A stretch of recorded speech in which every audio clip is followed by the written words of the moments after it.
chama cha ODM na UDA. Rais Ruto ametoa matamshi hayo kwenye hafla ya chajio iliyowaleta pamoja waanzilishi wa chama cha ODM Jumamosi jioni, ambapo mazungumzo ya historia na siku za usoni ya chama hicho yalitawala kikao hicho. Winfrey Owino ana mengi zaidi. Wengi wameiona na kuitaja hatua ya kujaribu kuziba pengo lililoachwa kwenye jukwaa la siasa nchini kufuatia kifo cha kiongozi wa chama cha ODM Raila Odinga. Kwenye hafla ya chajio iliyohudhuriwa na waasisi wa ODM jana usiku mjini Mombasa, wengi walitaja kumbukumbu za mwanzo za harakati ya chama, ikiwemo kampeni iliyopinga mapendekezo ya kubadilisha katiba mwaka 2005, harakati zilizozalisha ODM. Mnasema nirudi nyumbani, si niko nyumbani tayari? What is the problem? ODM under Raila has midwifed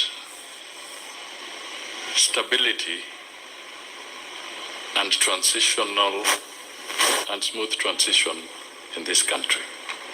You know, Baba left you in the broad-based government.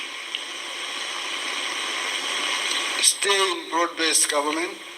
Ila katika miongo miwili na licha ya umaarufu wake, chama cha ODM hakijawahi kushinda uchaguzi wa urais wala kubuni serikali. Kutokana na hayo, wito ulitolewa wa umuhimu wa kuungana na chama cha Rais William Ruto kwenye uchaguzi ujao ili wapate nafasi serikalini. Hata hivyo, hatua hii imepingwa na baadhi ya wanachama na wafuasi. We cannot say that as ODM we just want to be there. We just want to be there. We don't want power. We want power. That we went to the street. People lost their lives. People have been maimed.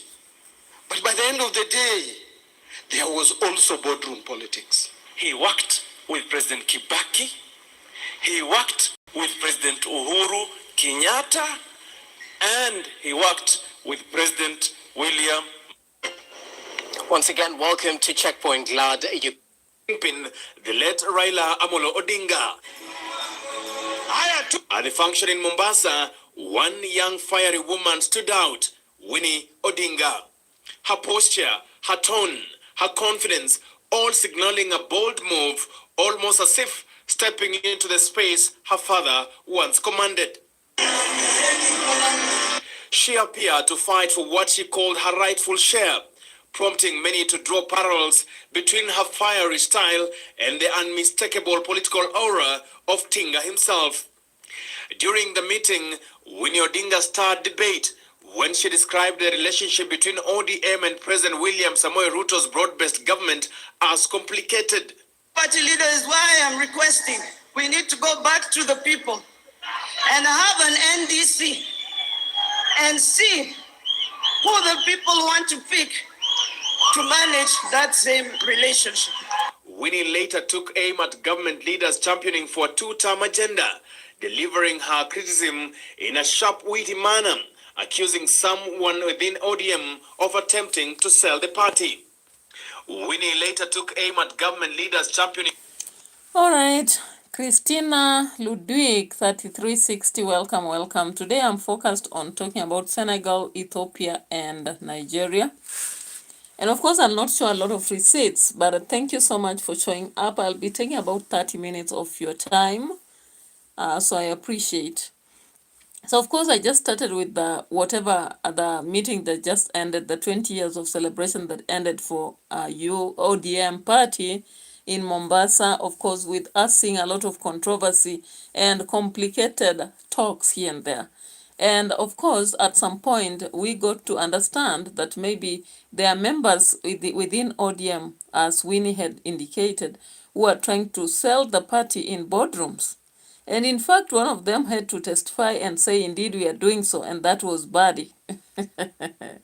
Again, we saw one of the other individuals after Badi, Joho. Joho also came out to defend.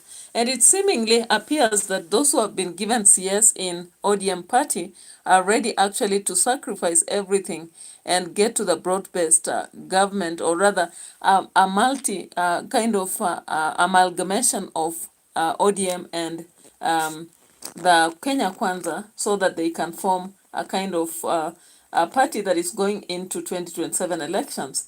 However, there are those who felt different, beginning with Oburu. We had Orengo, Sifuna, Babu, and some other. So actually, when you look at ODM, you see the fractures have really broadened, and that is the reality. All right? So away from that, I want us to focus on Ethiopia. There is a current crisis in Ethiopia that I don't know whether people are aware of. And given that I normally do politics, look at politics at a larger scale, I just want to talk about what is happening in Ethiopia currently. So there is an Ethiopia crisis that is looming. I don't know whether you are aware. And Senegal, of course, you know there is also a crisis, and Nigeria. And of course, Nigeria, what is happening is that we have a very serious kind of war that is targeting farmers and Christians, and to some level, we can say maybe, how do we call it? You know? So there is a very serious crisis that is ending up in Nigeria. And of course, you saw clearly the way Trump was threatening to actually unleash the missiles on Ethiopia, which is not a good thing to happen. And therefore, there is a serious global conflict that is looming in Ethiopia. And I don't know if you are aware of that. Now, let me just bring something here. Let me bring something here to your attention. Does Ethiopia face greater threats from abroad or from within? Just a few weeks ago, it was potential war with Eritrea causing the most concern. But today, a war in the second largest state of Amhara looks even more threatening. As the Amhara Fano People's Organization claims ethnic cleansing by the government in Addis is another brutal civil war set to intensify in Ethiopia. I'm Andrea Sankey, and today's newsmaker is Amhara.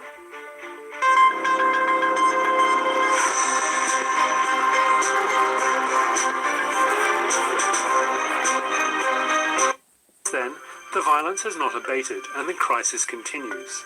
International aid groups struggle to provide assistance in a region difficult to access from outside. And since October 2023, the government has been battling against the Fano armed forces or militias in a very bloody war. And recently, beginning of October, in eastern Amhara, we faced indeed an avalanche of requests and humanitarian needs. So we've been transporting critically injured patients to receive specialized treatments, again, war surgeries. But we've also been visiting prisoners in places of detention that hosted indeed those fighters. In October of this year, Fano released a manifesto declaring that the Amhara people demand justice, truth-seeking, and a counter to the false narratives that they say Ethiopian federal political forces have been spreading about the Amhara region. While it doesn't call for a coup, the manifesto does call for major overhaul of government, a total separation of religion from government affairs. Calls for an independent Amhara breakaway nation are conspicuously absent. The manifesto makes it clear that Amhara sees itself as a region within Ethiopia, not a separate nation. But in a country where society is in a constant battle between the pull towards centralization and the desire for regionalization, lofty calls for a diverse, federated nation of peaceful regions may remain little more than words in an ambitious manifesto. Well, let's get the perspective now of an Amhara. For elderly people, the government troops just rounded up everyone and shot them. And this was not one or two incidents. There was a clear pattern, and the problem was growing. So actually, you consider currently what's happening in Ethiopia is there is a very serious case happening at Amhara area. And I don't know whether this is something the world actually has been focusing on, because when you look at,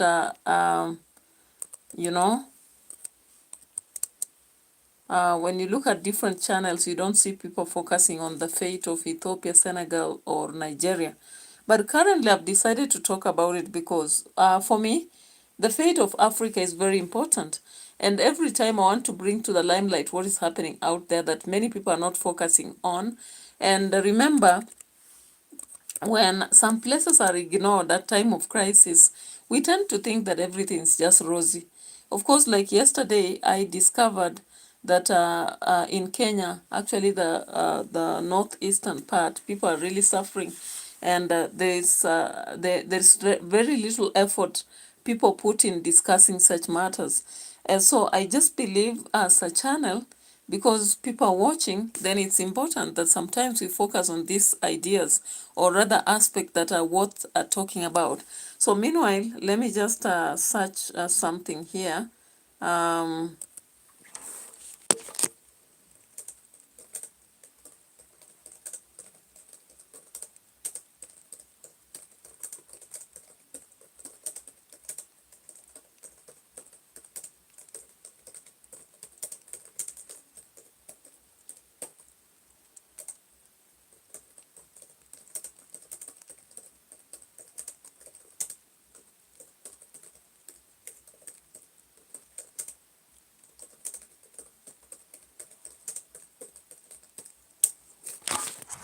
All right, guys. So I am interested in actually sharing what is happening currently in Nigeria, Senegal, and Ethiopia, as I've said already.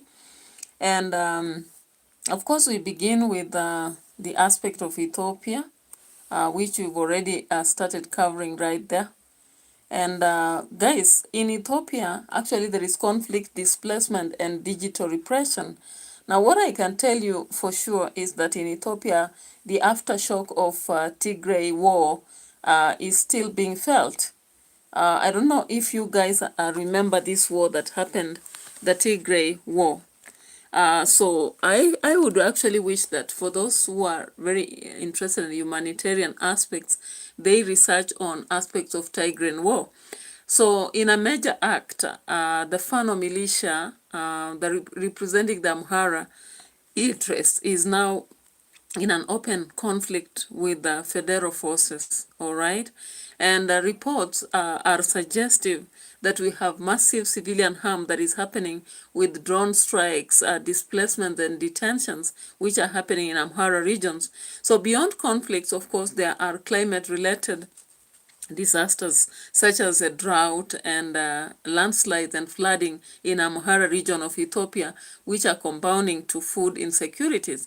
So a lot of forces are being, like Amnesty and Food, FAO, among others, they are being forced to actually offer some help to this region.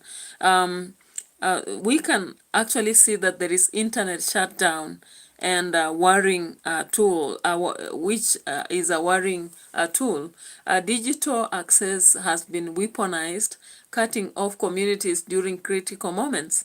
And it's surprising to see how Amhara is happening. Their buildings are shattered onto the ground. People don't have homes, they don't have food, they don't have life. On social media and peace building, depolarization has persisted in this region of Amhara. Some research show that women's voices are especially marginalized in the region of Amhara, even though they bear a disproportionate burden in conflict. We have ethnic tensions also that are rising in this area, with some groups feeling excluded, others fearing oppression and instability threatening. Maybe we should just look at details from another end. I want us to look at this, for example. When you look at, I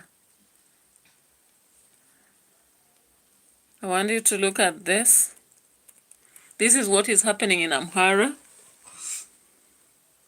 Yeah, so more government seeking to keep millions of people offline amid conflicts and protests and political stability in Amhara. That is exactly what is happening, that as far as they try to connect on internet, they are not able to do so.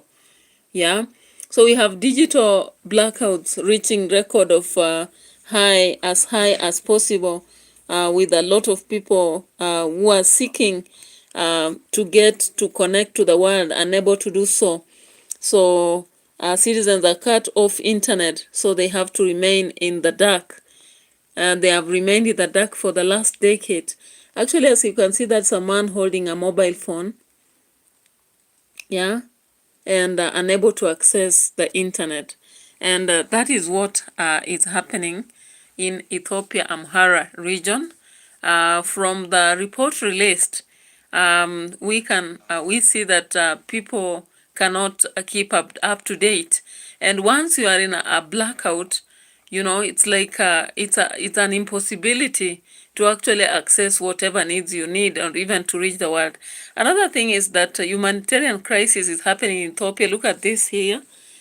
Yeah, look at this. I hope you can clearly see. That is the forces right there. Yeah, those are the forces right there. So you see that humanitarian crisis happening in Africa, especially Ethiopia, Amhara, and they are ignored. The people in this place are ignored because, for one thing, you know, the challenges are how do people access them and get to deliver. And also, I saw recently Wodemaya getting to Ethiopia. I would actually wish to have resources to get to such places and maybe just conduct a research or rather content in relation to what is happening. The same thing is not just happening in Ethiopia alone.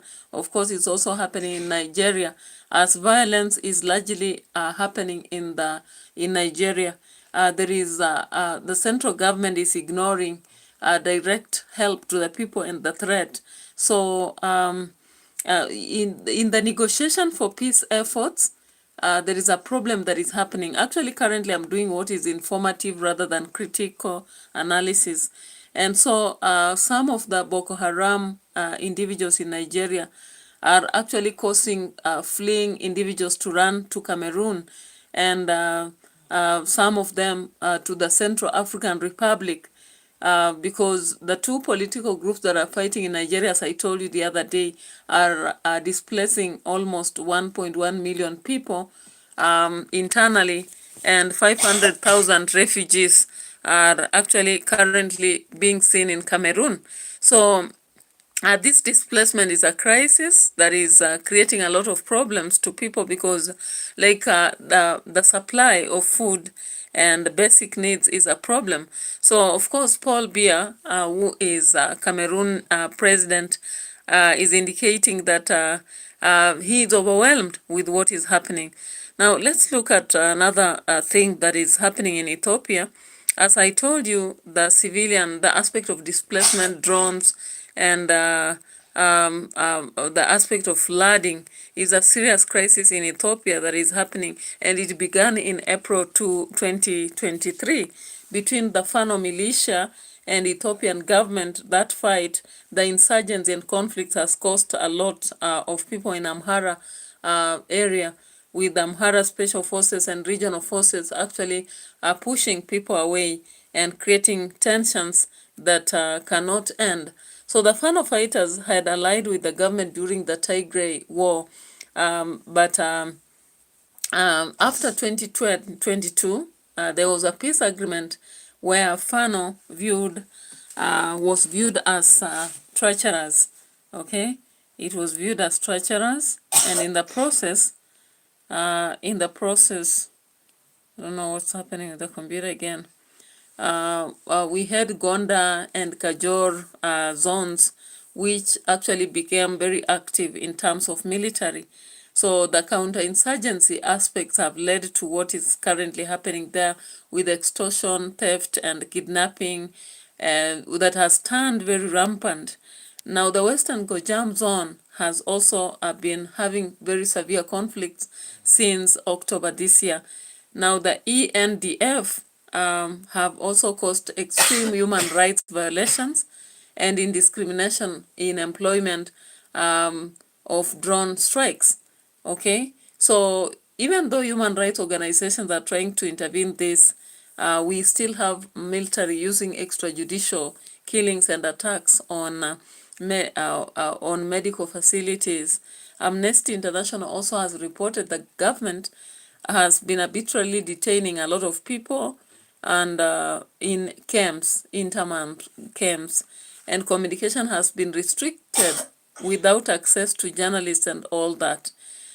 When you look at such a matter, if us we can research and talk about it, maybe that's the only way the world will know about it. Now let's look at this. Let's look at this fact here.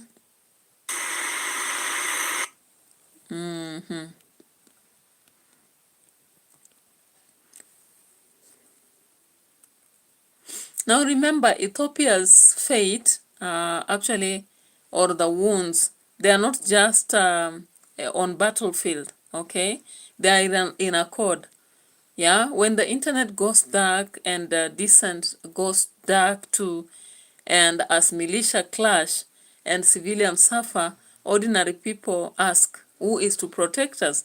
And they cannot, they can only be protected if maybe we talk about it. I want us to go to the second level. After we've shown all this, I want you to see this. Through force of arms, at first, what we tried to do was to solve the problem through peaceful means. And when that did not, produce results, when that did not work, we had to defend ourselves. Okay. But by force of arms. What I'm saying is, so we are not responsible for the humanitarian crisis that's happening in the region. Yes, there is a humanitarian crisis, but the political and morally and politically, the party that's responsible for this is the government, the genocidal governments. That's so attacking whoever its is own speaking citizens is on the basis of ethnicity. okay, but then Nega. the term ethno-nationalism is constantly used to describe your movement. That term alone does not infer a group that wants unity with other tribes across Ethiopia, and many accuse you of wanting an independent Amhara nationalist state. That's just completely, that's baloney. I'm sorry for using this word, but that's complete baloney. I know that's an American expression, but that's completely false. We're not seeking for independence. We're not an ethno-nationalist organization that wants to build walls between ethnic groups. In fact, we want the walls that has been erected by the government between ethnic groups to fall. We want to build bridges. We are constituted and we, along ethnic lines because we are defending ourselves from an ethnically, from an ethnic-based attacks by the state. Okay, we see that the solution. We see that the solution is not in ethnicity. We see that the solution is not in identity politics. Ethiopia has to move beyond ethnic politics. We believe in that. So this is like, this is like an antidote to the politicization of that ultimate goal. But to do that, first we have to defend ourselves. We have to defend ourselves on the basis of ethnicity. But the end result, we recognize that the end result, that the way for this nation to... So whoever is speaking right there is Eskinda Nega, the chairperson of Amhara Fano People's Organization. And you can clearly see what he's sharing here. He's indicating that they defend themselves against the government because it has been attacking them. And of course, we can see the end result is suffering of a lot of people. Cycle of war is to move the country and the nation, our politics, beyond ethnicity. We need to de-emphasize the politicization of identity. So we need a politics based on ideas. We need the normalization of our politics. We need to go into the mainstream, into the African mainstream. And the African mainstream is that, and the identity politics is discouraged by the state. What you're describing, constitutionally. Sure, that's what we want. That sounds ideal. That sounds ideal. But please explain how organizations like yours can coexist with fellow ethnic and tribal groups and their respective militias if each of you wants recognition for empowerment over the past 30 plus years has led the country to this stage. And if it continues in that trajectory, in that path, it only creates more and more ethnically oriented crisis in the country. Yeah, so ethnic-oriented crisis in Ethiopia is real with Amhara aspect, with Fano and all that. And if you dig down into history, understand what is going to happen. And I don't know whether, as suggested, whether the Ethiopia's Amhara region aspect may create more internal war in the country. And of course, now we can get to Nigeria. Nigeria, of course, I shared earlier in another video indicating how hunger, insurgency, and economic anguish is happening right there. So Nigeria is grappling in a massive hunger crisis, of course, according to the UN. Around 31 million Nigerians are facing acute food insecurity. And maybe we can look at the following pictures just to see what's happening right there.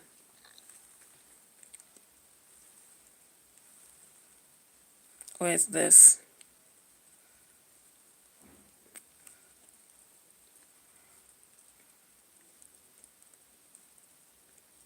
Yeah, so look at this.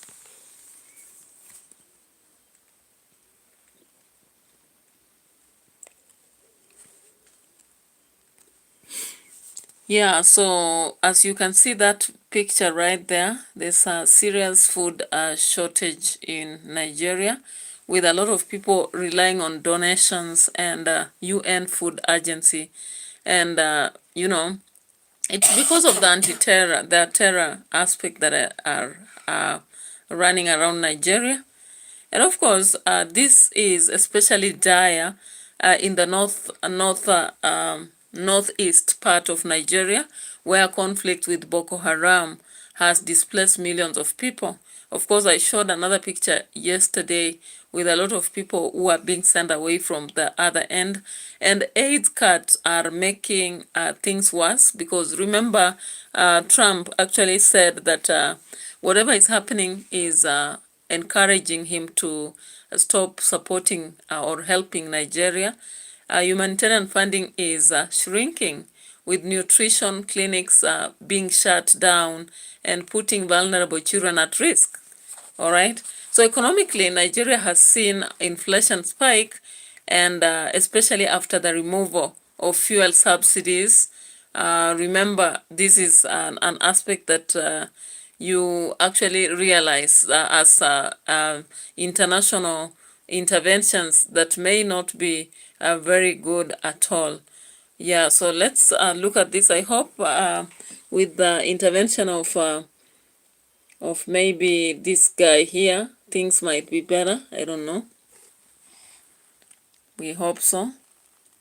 And of course, ECOWAS had talked about these matters of Nigeria for a long time, but things don't seem to be adding up very well. We had this meeting right there, but a crisis is driving everything in insurgents. I hope Mali and Burkina Faso with Toure will be serving the purpose of helping the nation of Nigeria.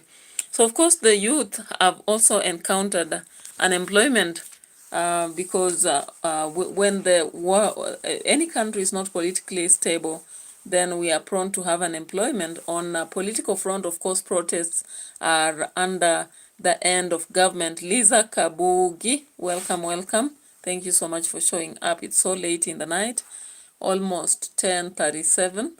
But I target to spend here about 40 minutes. I've already spent my 29 minutes, remaining 11 minutes, and I'll be gone to sleep. Hello, Liz Kabugi. Welcome in the house. Thank you so much for showing up as we discuss these matters of the three countries, Senegal, Nigeria, and Ethiopia. So economically, there is a lot of inflation spike, of course, as you've heard in Nigeria, and the youth are also encountering, let me just decline finish before I can call him. Yeah, so economically, Nigeria has seen inflation spike, as I've said. Youth and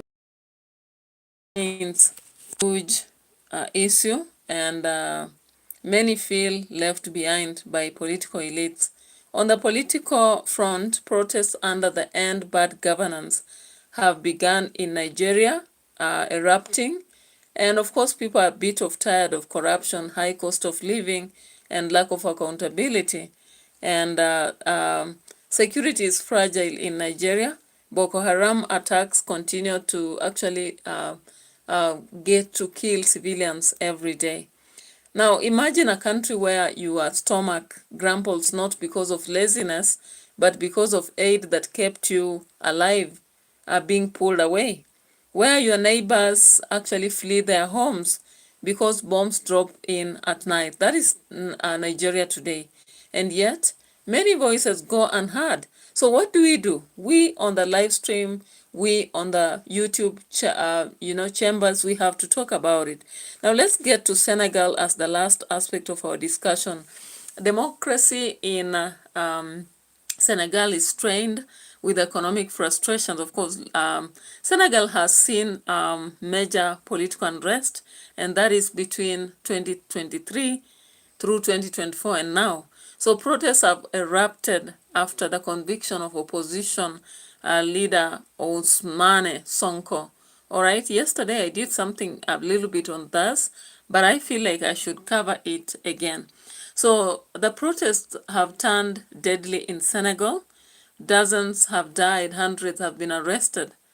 And maybe I should show you the picture. There is a deeper crisis of high youth unemployment, rising inflation again, regardless of the collaboration that happened between two guys planning to improve the situation of Senegal. And maybe we'll be covering that deeper on edutainment for us.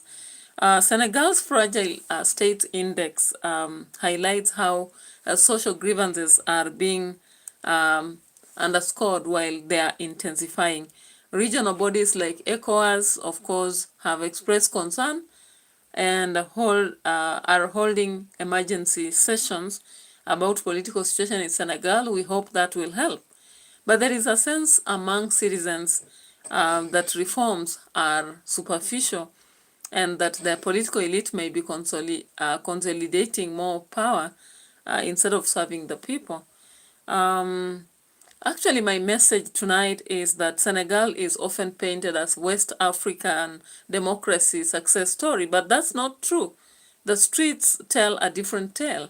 Young people demand justice and not just promise. We don't survive.